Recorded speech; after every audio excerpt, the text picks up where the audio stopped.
What happens when you mix Palantir CEO Alex Karp and a journalist asking him if the company is too pricey? This is about to get juicy. Let me ask you this. In this AI discussion we're having, investors have clearly determined, Alex, that Palantir is an AI winner. Your stock has soared.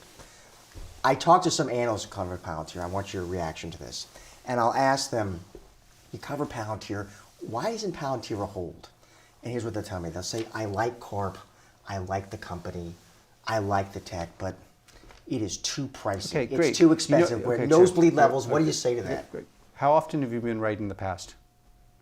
That's literally my question. My question is... That would be your question to the analyst. No, I'm not going to engage on your prognostications of the future if your record... By the way, this is... And as much as I like to bash analysts and as much as many deserve it, it's really... There are analysts who...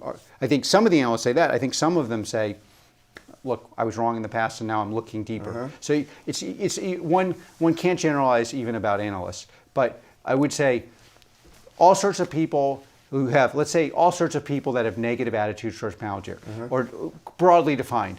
The quote-unquote analyst who's like, nosebleed level valuation. The quote-unquote journalist that says we're powering the surveillance state domestically. The quote-unquote person that says I'm a conspiracy. The quote-unquote person, I don't know. There's all these things. In every country, there's a negative Palantir meme. What I would say to any one of them, and by the way, not just on this issue, there's persuasion and being right. One of the most important things you have to ask yourself is, how often has this person been right? And that is more important than, is it persuasive? If you, analyst, journalist, politician, if they've been right on 5 out of 6 things, and they say a 7th, I think one should assume they're likely to be right.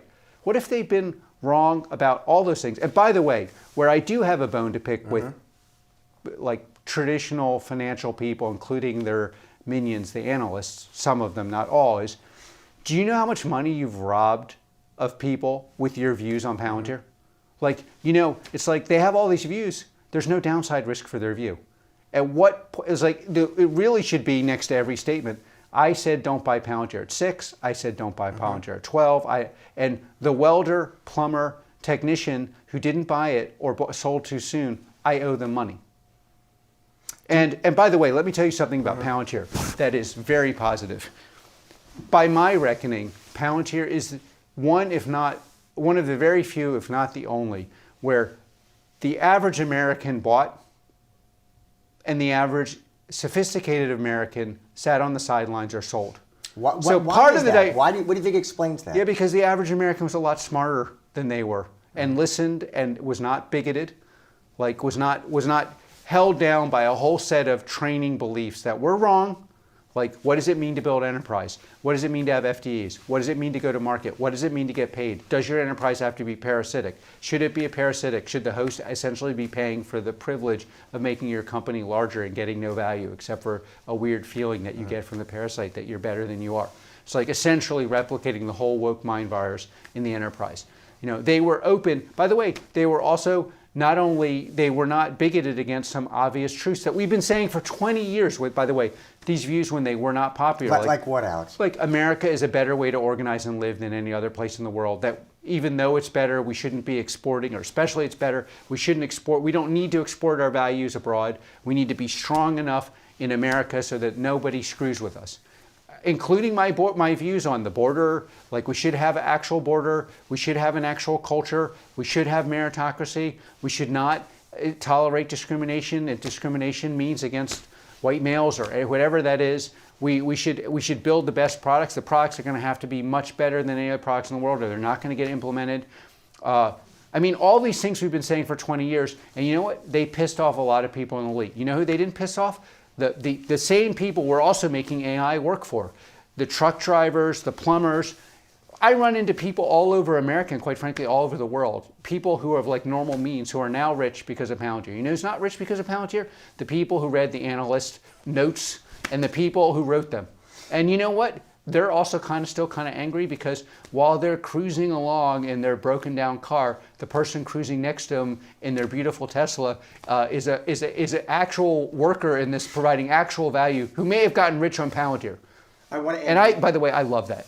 It is nothing makes me happier than looking in my mind's eye at the bank executive who's hanging out with their thing, who's living on the drip of some high interest loan, watching some person who's free, American, riding their car, who did not go to an elite school but knew enough because they didn't probably go to elite school to buy Palantir shares, and now are going to make even more money using our platform. Well, I think Alex Karp makes a fair point, questioning the track record of analysts who are calling Palantir too pricey. Of course, that's not all analysts. Wedbush's Dan Ives predicts Palantir will reach a $1 trillion market cap within 2 to 3 years, maintaining his outperform rating despite the stock trading at premium valuations. But Karp is making a brutal but valid point. If an analyst told you not to buy Palantir at $6, then $12, then $20, and the stock is now over $100, in fact, it even recently tipped over $200, why should you listen to them now when they say it's overvalued? Their track record proves they fundamentally misunderstand the business. I do think there are a few nuance points though in this Palantir valuation debate. Traditional analysts look at price to earnings ratios or price to sales multiples and compare them to historical software companies. They see Palantir trading at multiples that seem insane by conventional standards and call it a bubble. I mean, Palantir's valuation is insane by all conventional standards. The problem is though, if you rely just on those valuation stats, those metrics often assume the business growth is linear. They assume the market opportunity is finite and measurable. None of those assumptions apply to Palantir's actual position in the market. Is the product differentiated? Yes. Is demand accelerating? Yes. Can they maintain pricing power? I think they probably can. Is the total addressable market expanding? Yes, it is. Dan Ives has often argued that Palantir's AI platform is a transformative force in enterprise operations. He's not ignoring valuation, he's arguing that conventional valuation methods don't capture what's actually happening. The analysts calling Palantir overvalued are using frameworks built for mature, slow-growing software businesses. They're valuing Palantir like it's Oracle in 2010, but Palantir isn't selling database licenses with predictable renewal rates. They're selling transformation.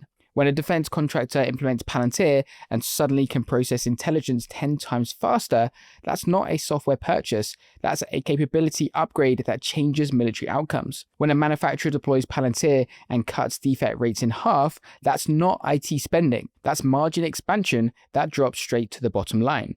These outcomes create completely different economics than traditional software. The customer isn't buying a tool they might use, they're buying results they can't achieve any other way. That justifies prices that look absurd if you're just comparing features and user counts. The institutional investors who sat on the sidelines were trapped by their own frameworks. They have risk committees and valuation models and career risk to manage.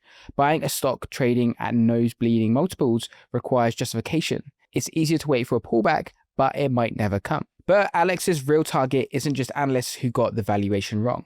Karp's celebration of retail investors like you and I beating Wall Street reveals a deeper argument about who actually understands value creation in the AI era. Alex for sure had some interesting arguments. He's claiming that average Americans understood Palantir's value better than sophisticated institutional investors. Retail investors weren't constrained by the same frameworks that trapped institutions. They didn't have to justify their positions to risk committees or explain why they were buying a stock trading at 100 times sales. They just looked at what the company was doing and decided it was real. He's saying that Wall Street's analysts rejected Palantir partly because the company didn't fit their worldview. Palantir openly supported American intelligence agencies and the military.